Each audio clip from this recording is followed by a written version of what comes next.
Well, good morning or good afternoon, whichever one it is for you. My name is Mark Henley, and this is Live at 5 London time. And you're going, wait a minute, Mark. It's not 5 o'clock where you are. No, it's 11 o'clock in the morning. Well, why are you saying it's 5 o'clock London time? Because, well, as Alan Jackson's song says, it's 5 o'clock somewhere. So let's get on with this. Um, Part of the reason I'm doing this today, live at 5 London time, is due to the fact that I will be engaged in graduation activities from 1 until 7 this evening. And I didn't realize that until last night. I had a bald moment.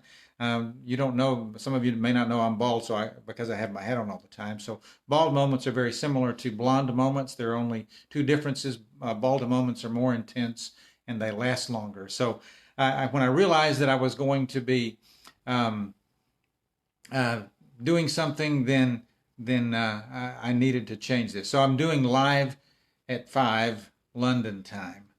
And today I want to talk a little bit about something entitled On the Edge before I begin. And I'm going to be pretty much reading verbatim the prepared comments on this page today. I'll probably post the transcript of this on Facebook later on, maybe this evening.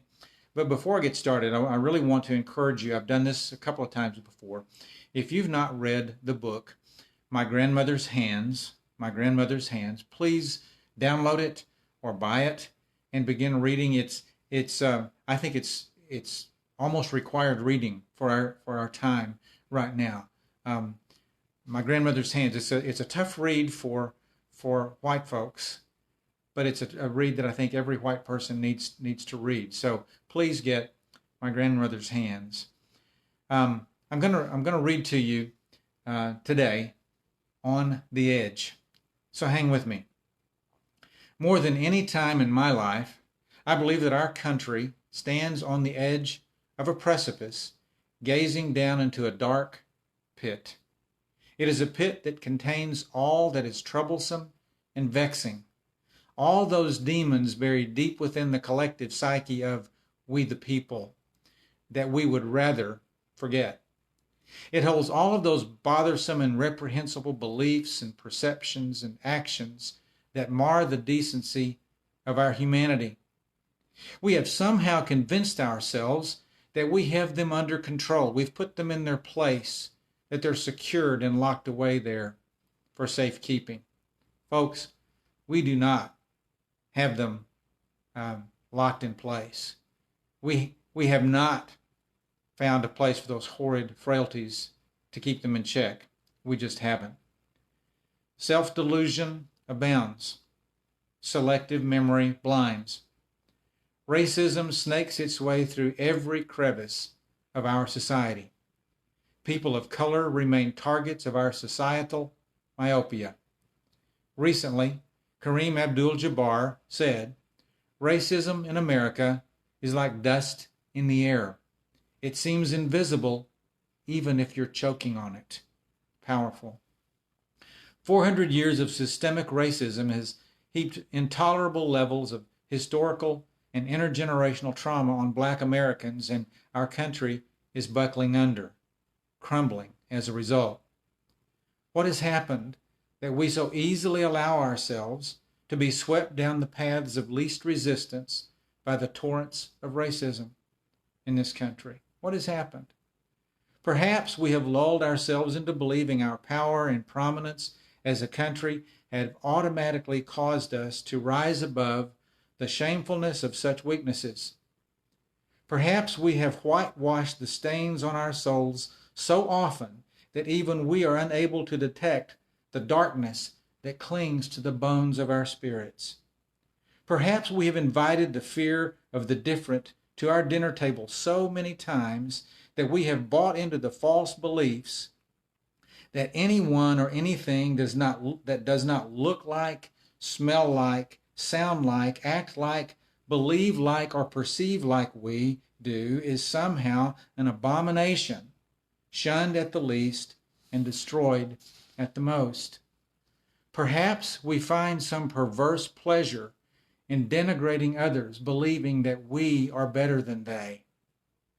I find myself shocked, saddened, and appalled almost daily by the actions of people who should know better, who should think more deeply, who should behave more civilly. Have we become sheep, led down paths of destruction by clowns and charlatans and demagogues, all bent on elevating themselves to places of power so that they can remake the world in their own twisted image? Our political, cultural, and religious scenes, in many, many respects, have become places devoid of compassion, civility, reflection, introspection, humility, and gratitude. These are the things I see as I tentatively peer over the edge of the pit. And frankly, they terrify me. Black is white, and white is black. Up is down, and down is up. Good is bad, and bad is good. What once is clear is now murky. We judge and decide based on what we don't know, rather than beginning deliberations based on what we do know. Obfuscation becomes the filter through which we decide the steps we take in our pursuit of order and meaning. Rather than hovering over the chaos of life looking for times and places to insert peace and order, we more often than not find ourselves either helping create chaos by our action or inaction, or stepping into the middle of it, mindless of its ultimately destructive nature. Perhaps we have come to a place where we would rather release the contents of the dark pit and invite destruction of our humanity. Perhaps. But deep in my spirit, I believe not. I believe that hope still reigns. Edmund Burke said, "The only thing necessary for the triumph of evil is for good men to do nothing." Many throughout history have posited similar statements to rally those who have the courage to stand and face down the ignorance, the arrogance, the appeal, and the horror of darkness. Now is a good time, no, a great time to rally under that banner.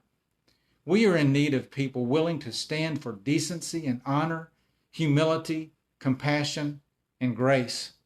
We are in need of people wise enough to hover over the chaos of life and then act compassionately and humanely when inserting order in the midst of the storm. We are on the edge, but maybe the edge of something other than the obvious. The obvious, the loudest, the most obnoxious, the most disgusting of humanity does not have to win. We can do better. We can be better, live better. We can decide better and love better, govern better, and yes, we can worship better than we are now. How do we make those changes? What are the steps?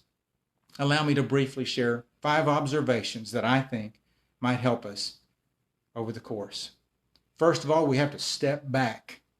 Step back from the edge of the pit. If we stand too close, we fall in. If we become too curious about the darkness, it attracts us and pulls us forward. We have to step back. Number 2, we have to acknowledge our position in this current crisis. And we all have a position. We all have a place in this puzzle. We have to recognize where we are. What have we said? What have we done? What have we avoided? What have we added to? What have we allowed? We have to know where we are before we can begin to change.